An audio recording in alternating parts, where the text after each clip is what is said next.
ఇందిరమ్మ ఇల్లు గృహప్రవేశ కార్యక్రమంలో పాల్గొన్న ఎమ్మెల్యే కుంభం.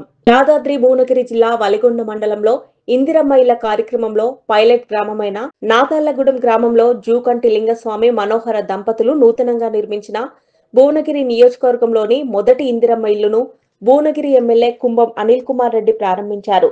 ఈ సందర్భంగా ఎమ్మెల్యే మాట్లాడుతూ బీఆర్ఎస్ ప్రభుత్వంలో పేద ప్రజలకు ఎవరికీ ఇల్లు ఇవ్వలేదని, తమ రేవంత్ రెడ్డి ప్రభుత్వం పేదలందరికీ ఇల్లు అందిస్తున్నామని వారు తెలిపారు.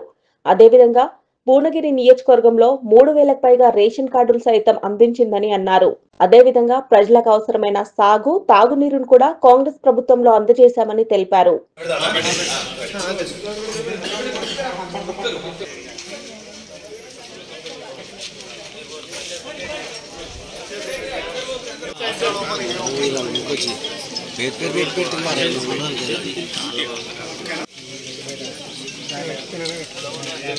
How do you feel about this new house? We are so happy by getting this opportunity from Congress Party. We are so thankful to CM Revanth Reddy and MLA, Member of Legislative Council Anil Reddy Garu. Thank you so much. And House Minister Pommal Reddy Srinivas Reddy, thank you.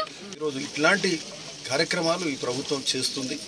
ఇది చాలా గొప్ప విషయం. అంటే ఇంద్రమిల్లు ఇస్తూ, ఓ పక్క సన్నబియ్యం ఇస్తూ, ఓ పక్క రేషన్ కార్డులు ఇస్తూ, అంటే నిజంగా గ్రామాలలో అందరూ సంతోషంగా ఉన్నారు. మాకు గెలిచిన ప్రజాప్రతినిధులుగా ఆ రోజు వైఎస్ఆర్లో సరే మేము ప్రజాప్రతినిధులం కాదు, ఆ రోజు జర ఒక సంతోషకరమైన వాతావరణం ఉండేది. ఇప్పుడు అట్లాంటిది ఈ సమయంలో ఎమ్మెల్యేగా గెలవడం, ఇట్లాంటి కార్యక్రమాలలో పాల్పంచుకోవడం, రేవంత్ అన్న గారి ముఖ్యమంత్రిగా ఈ ప్రభుత్వంలో ఎమ్మెల్యేగా ఉండడం కూడా చాలా సంతోషంగా ఉన్నది. మంచి ఇవే కాకుండా, సంక్షేమమే కాకుండా మాకు సంబంధించిన సాగునీరు కాదు, బునియాది కానీ, విలాయిపల్లి, ధర్మాడికాలు ఇవన్నీ కూడా శరవేగంగా జరుగుతుంది. ఉత్తమ్ కుమార్ రెడ్డి గారు, ఇరిగేషన్ మంత్రి గారు, వారు కూడా అడి మీద తడవుగా మన సమస్యలు గుర్తించి మరి ఈ ప్రాంత ప్రజల రైతాంగ సమస్యలు సాగునీరు ఇచ్చే కార్యక్రమం కూడా వారు కోరుకున్నారు.